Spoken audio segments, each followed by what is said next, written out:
As obras do corredor de ônibus no centro de Ribeirão começam ainda este mês. Entidades do comércio se mobilizaram e apresentaram um plano de ação para minimizar os impactos causados aos empresários que já estão preocupados com os prejuízos. O investimento vai ser de quase 21 milhões de reais em 4 quilômetros de corredor de ônibus no quadrilátero central da cidade. A prefeitura estima que as obras estejam prontas em até um ano e ofereçam mais fluidez ao trânsito. O anúncio trouxe muita apreensão ao comércio, principalmente pela proximidade com o Dia das Mães e dos Namorados. Para tentar driblar os prejuízos, as entidades do setor entregaram um plano de ação ao executivo.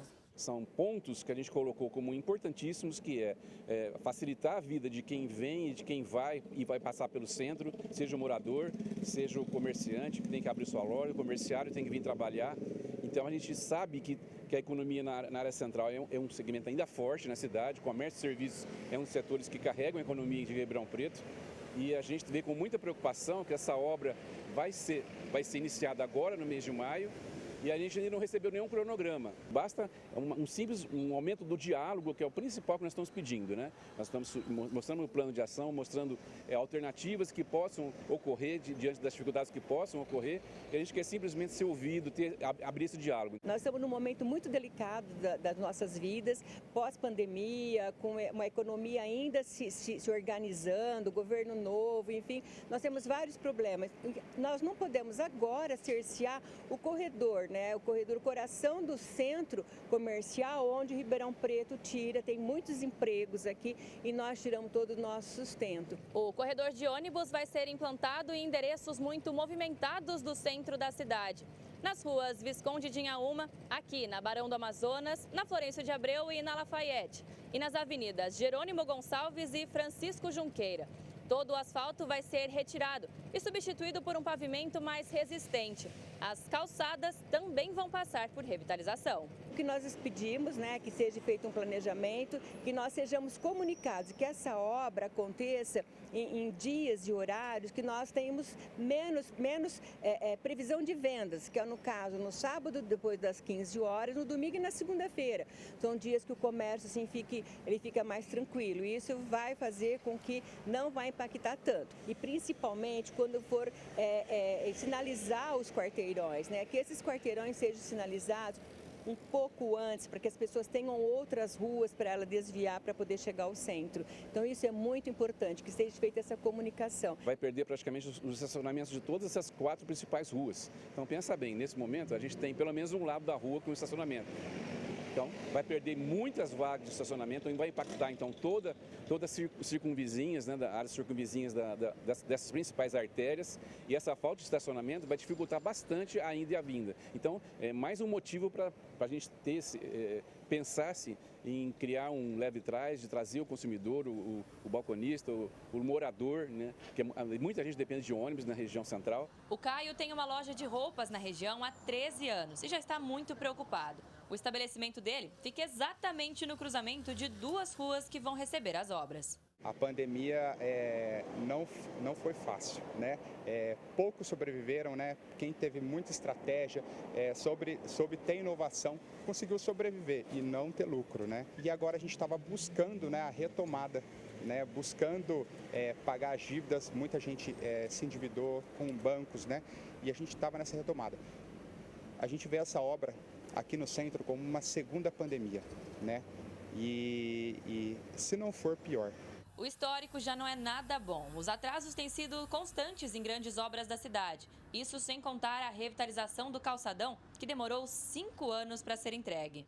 Uma das coisas que passam na cabeça do lojista atualmente, já conversei com alguns já, é essa mudança, procurar outros pontos comerciais, procurar até mesmo outras necessidades do cliente, que ele já vem pedindo, que é uma vaga mais próxima da loja, uma chegada mais rápida até a loja. Uma obra num local complexo como a região central, né, muito antiga, você pode encontrar algumas coisas que você não espera, então pode atrasar a obra. Já teve isso no Calçadão, o Calçadão foi uma novela, todo mundo sabe disso, a dificuldade que nós tivemos com a obra do Calçadão, o tempo previsto, o gasto previsto, então a gente espera, então, nesse sentido, que a gente monte essa comissão, como nós propusemos, né, e que a gente se faça ser ouvido.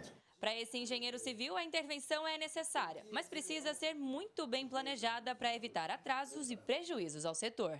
Se possível, faz do mais fácil para o mais difícil, para que você crie estímulo, ânimo, né, e conhecimento, porque eu acho que a experiência do que se faz é que faz você fazer melhor o restante, né? Então, eu acho que não pode se planejar tudo de uma vez. Tem que se licitar para e passo, né? Vamos começar por aqui, a gente estuda, vai ser assim, o conjunto vai ser mais ou menos assim. O começo será esse, depois a segunda etapa, depois a terceira, a quarta. Nunca tudo de uma vez, porque aí é o caos. Nós não queremos caos. Alice Carvalho para o Jornal da Clube. A Prefeitura não se manifestou até o fechamento dessa edição. Já no nosso canal digital da Clube está o Rafael dos Anjos, especialista em administração pública. Rafael, plano entregue à Prefeitura prevê medidas, então, básicas de organização durante essa intervenção, que é muito importante. Essa já não deveria ser uma preocupação da própria administração? Uma ótima tarde, bem-vindo. Ótima tarde, André. Ótima tarde a todos que nos assistem no Jornal da Clube. Sim, André, a gente vê um momento muito importante em Ribeirão, é uma obra importante para a cidade, mas que tem que ser dialogada. É isso que um momento muito bonito, você vê o sindicato, tanto patronal como dos funcionários, que sofreram muito na pandemia, querendo um diálogo franco, aberto, com um cronograma, porque o que o empresário precisa é ter previsibilidade. Então, o que a Prefeitura de Ribeirão precisa fazer nesse caso concreto é abrir o diálogo e conversar abertamente, de maneira franca, ouvir o outro lado, as outras partes envolvidas. O Dia das Mães, os comerciantes costumam falar popularmente que é um segundo Natal, às vezes até melhor do que o Natal. Então, a gente precisa, no momento de recuperação econômica, de tantas mudanças no cenário político brasileiro que impactam na economia, a gente precisa agir com cautela, com prudência, com diálogo, com debate, com franqueza. As obras têm promessa de começarem esse mês ainda, né? Só que essas entidades alegam que nem receberam o cronograma dessas obras. Como você já disse, né, Rafael? Tem que ter uma comunicação assertiva entre a empresa que vai realizar essas obras, prefeitura e os representantes desses lojistas. Isso, a Prefeitura falha, André, num ponto fundamental, que é comunicar adequadamente aos comerciantes da cidade de Ribeirão Preto exatamente o que está ocorrendo, como vai ser essa intervenção, já se existe um cronograma. Como muito bem pontuou o engenheiro que nos antecedeu aqui na reportagem, é uma questão de começar, qual que é a melhor estratégia técnica, vendo o menor impacto para os comerciantes. A obra a gente pode começar de uma maneira inversa, como ele sugeriu, vamos pegar o que é mais simples, fazer primeiro e depois o mais complexo, ou vice-versa. Mas o que é importante? É o diálogo, é o debate, a gente está falando de impacto econômico. A gente já teve problemas em outras avenidas importantes de Ribeirão Preto, que obras até mesmo distantes acabaram impactando no comércio local, como por exemplo na Avenida da Saudade. O que a gente precisa é minimizar esse impacto, são obras importantes, precisam ser feitas, mas a comunicação poderia ser mais efetiva, mais eficaz e o diálogo aberto com a população. A gente já viu, Rafa, em meio a tantas obras aí que tem acontecido em Ribeirão Preto, os atrasos, né? E esses atrasos trazem inúmeros prejuízos. E é normal sentir isso também, porque os comerciantes estão com medo disso também acontecer na área central.